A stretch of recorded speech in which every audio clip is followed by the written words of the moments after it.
Hello dreamers, welcome to Biomedicos. Myself Saurabh Bora, final year MBBS student from JLN medical college Ajmer.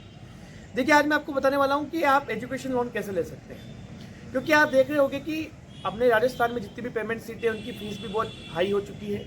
मतलब बहुत सारे candidates ऐसे हैं जिनके लिए अफोर्ड करना थोड़ा सा डिफिकल्ट है। दूसरा कुछ स्टेट्स में जैसे महाराष्ट्र और एमपी में कुछ कॉलेजेस ऐसे हैं जिनकी गवर्नमेंट कॉलेज की फीस भी बहुत ज़्यादा हाई है, मतलब 1,20,000 के आसपास, 1.5 लाख के आसपास। तो बहुत सारे कैंडिडेट्स के लिए अफोर्ड करना थोड़ा सा टिपिकल है।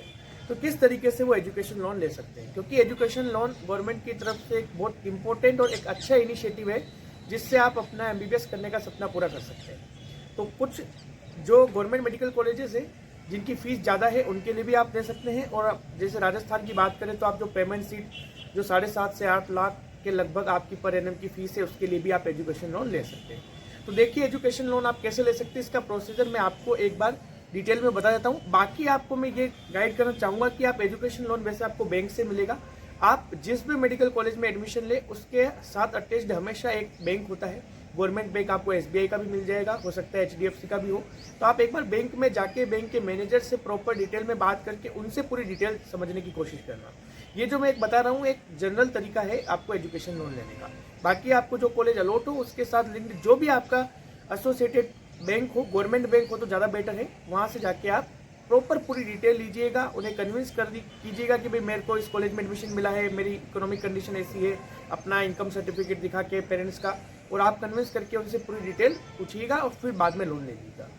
लेकिन फिर भी मैं आपको बताता हूँ। तो सबसे पहले आपको एजुकेशन लोन कब मिलेगा, तो देखिए एजुकेशन लोन आप अभी नहीं ले सकते। एजुकेशन लोन आपको तब मिलेगा जब आप मेडिकल कॉलेज में एडमिशन ले लेंगे, जब आपकी काउंसलिंग हो चुकी होगी और आपको मेडिकल कॉलेज में एडमिशन मिल जाएगा, तब आप एजुकेशन लोन ले सकते हैं। मतलब एक बार तो आपको फर्स्ट ईयर की मेडिकल कॉलेज की फीस खुद पे करनी पड़ेगी, फिर बाद में आपको लोन से वापस रिटर्न हो जाएगी, लेकिन एक बार आपको फर्स्ट ईयर की फीस खुद पे करनी पड़ेगी। मेडिकल कॉलेज में एडमिशन के बाद आपको अलॉटमेंट लेटर मिलेगा। उस अलॉटमेंट लेटर की भी बहुत इंपॉर्टेंस है आपको अगर एजुकेशन लोन चाहिए तो। इसीलिए आपको लोन कब मिलेगा, तो ये आप ध्यान रखिएगा कि जब आपको कॉलेज अलॉट हो जाए, उस कॉलेज से, वो कॉलेज के एकेडमिक्स में से आपको लिख के देंगे कि ये स्टूडेंट हमारे यहाँ पे एडमिशन इसका इस साल एमबीबीएस में हुआ है और इसकी फीस स्ट्रक्चर इतनी है, उसका एक वैलिड प्रूफ होगा और उसके साथ अलॉटमेंट लेटर। ये दोनों चीज़ें आप दोगे तब जाके आपको एजुकेशन लोन जो होगा वो इश्यू होगा। ठीक है, फिर बात आती है कि एजुकेशन लोन आपको कितना मिलेगा। ठीक है, तो एजुकेशन लोन आपको कितना मिलेगा, तो इसके क्या है कि 3 सब क्राइटेरिया है एजुकेशन लोन कितना कितना मिल सकता है आपको। तो 3 में पहली कैटेगरी में आपको 4 लाख तक का एजुकेशन लोन आप ले सकते हैं। दूसरी कैटेगरी में आप 7.5 लाख तक का एजुकेशन लोन ले सकते हैं।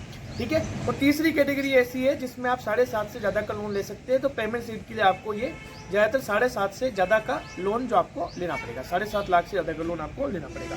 ठीक है, अब इसमें बात करते हैं अपन इंटरेस्ट आपका कितना लगेगा। तो 4 लाख से लेकर अगर आपके 7.5 लाख वाला लोन आपने लिया है तो आपकी फैमिली इनकम अगर एनुअल 4.5 लाख से कम है तो आपका कोई भी इंटरेस्ट नहीं लगेगा, बिल्कुल इंटरेस्ट फ्री है। 4.5 लाख से अगर आपका ज़्यादा है फैमिली इनकम तो आपका फिर इंटरेस्ट रेट लगेगा।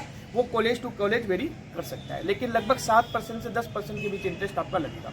ठीक है, और अगर आपका 7.5 लाख से अधिक है तो 7.5 लाख से अधिक है तो आपको क्या करना पड़ेगा कि पूरा का पूरा लोन नहीं मिलेगा। आप सोच रहे हो कि आपकी पेमेंट सीट की कंप्लीट फीस जैसे कि मान के चलिए 30 लाख हो रही है, तो ये नहीं है कि आपको पूरा 100% 30 लाख का 30 लाख लोन मिल जाए। कुछ बैंक जो होंगे वो आपको 80% तक मतलब लोन दे सकते हैं, कुछ जो बैंक है वो आपको 90% तक का लोन दे सकते हैं। लेकिन इतना भी आपके लिए काफ़ी होगा, काफ़ी हेल्प हो जाएगी अगर आपको 80 to 90% तक का लोन भी आपको अलॉट हो जाता है या मिल जाता है तो। ठीक है, इस पर इंटरेस्ट लगेगा। ठीक है ना, जो 7.5 लाख से अधिक का लोन है उस पर इंटरेस्ट लगेगा। वो इंटरेस्ट वेरिएबल है, अलग अलग बैंक टू बैंक वेरिएबल है, ब्रांच टू ब्रांच भी वेरिएबल है। ठीक है, ये आपके हुई कब मिलेगा आपको लोन और कितना आपको लोन मिल सकता है। ठीक है, 4 लाख या 7.5 लाख का आप लोन लेते हैं तो अगर आपकी फैमिली इनकम 4.5 लाख से कम है एनुअली तो आपको कोई दिक्कत नहीं है, कोई इंटरेस्ट नहीं लगेगा। उससे ज़्यादा है तो आपका इंटरेस्ट लगेगा, और 7.5 लाख से ज़्यादा वाला अगर आपने लोन लिया है तो आपका डेफिनेटली जो इंटरेस्ट है वो लगेगा। ठीक है, फिर हम बात करते हैं कि आपको कौन कौन से डॉक्यूमेंट्स की जरूरत है लोन लेने के लिए।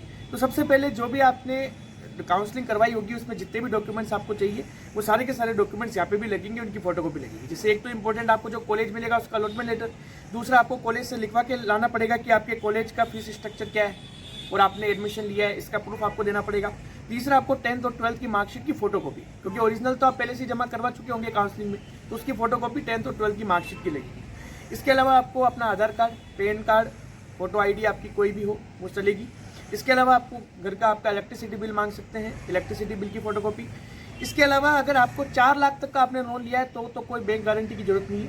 लेकिन अगर आपका लोन जो है वो 7.5 लाख का है तो फिर आपको अपने पेरेंट्स का इनकम सर्टिफिकेट देना पड़ेगा as a guarantee. Bank guarantee के तौर पे आपको अपने जो पेरेंट्स हैं उनका भाई आपको इनकम सर्टिफिकेट देना पड़ेगा कि अगर बाई चांस आप फ्यूचर में ये लोन नहीं चुका पाते तो आपके पेरेंट्स का income certificate as a source है, वहाँ से फिर वो क्या करेंगे कि वापस से लोन को कंज्यूम करेंगे। ठीक है, अगर आपका 7.5 लाख से ज़्यादा का आपने लोन लिया है तो फिर आपको सीधी सी बात है पेरेंट्स का इनकम सर्टिफिकेट तो आपका लगेगा ही एज ए बैंक गारंटी, लेकिन आपको कुछ ना कुछ चीज़ गिरवी भी रखनी पड़ेगी। जैसे आपके पास कोई प्रॉपर्टी है तो वो प्रॉपर्टी के कागज गिरवी रख सकते हैं, या कोई आपके पास गोल्ड है तो वो आपका गिरवी रख सकते हैं, लेकिन आपको यहाँ पे कुछ ना कुछ गिरवी रखना पड़ेगा और साथ में अपने पेरेंट्स का इनकम सर्टिफिकेट भी आपको वहाँ पे सबमिट करवाना पड़ेगा। ठीक है, दूसरी बात यह है कि आपको ये लोन फिर वापस से कब चुकाना है, तो जब आपका कोर्स पूरा एंड हो जाए। जैसे आपका कोर्स पूरा MBBS का 4.5 साल का माने, 1 साल की इंटर्नशिप माने 5.5 साल हो गए आपके पूरी MBBS के, उसके बाद आप 1 साल और कंसेशन में 1 साल तक आप अगर कोई जॉब के लिए ट्राई कर रहे हैं या PG में तैयारी कर रहे हैं तो आप लगभग मोटा मोटा मान के चलिए कि आप 6 साल के बाद 6 से 6.5 साल के बाद आपको फिर से ये लोन चुकाना पड़ेगा। आपकी मंथली इंस्टॉलमेंट्स बन जाएगी और वो मंथली इंस्टॉलमेंट्स जो होगी वो आपकी चुकती रहेगी। पहले आपका इंटरेस्ट चुकेगा, फिर उसके बाद आपका जो मूल राशि है वो चुकेगी।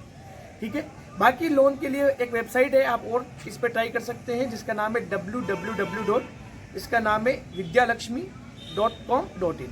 ठीक है, इसके लिए आप जा सकते हैं, यहाँ पे पूरा डिटेल आपको मिल जाएगी सारी, इसकी क्या क्या आपको क्वालिफिकेशंस, क्या क्या आपके लिए डॉक्यूमेंट्स चाहिए, सब कुछ आप वहाँ पे और डिटेल में पता कर सकते हैं। बाकी मैं पर्सनली आपको सजेस्ट करना चाहता हूँ कि जो भी आपको मेडिकल कॉलेज अलॉट हो उसके साथ जो भी आपका कॉलेज के साथ जो भी बैंक हो उस बैंक में जाकर एक बार मैनेजर से, वहाँ के बैंक स्टाफ से बात करके पूरी डिटेल जान के फिर ही आप लोन लीजिएगा, क्योंकि इंटरेस्ट लगता है और मूल अमाउंट भी होता है, इसलिए बहुत सारी चीज़ें आपको जानना जरूरी है। लेकिन फिर भी मैंने आपको बेसिकली एक आइडिया दे दिया कि किस तरीके से आप एजुकेशन लोन लेके अपने MBBS करने का और डॉक्टर बनने का सपना पूरा कर सकते हैं।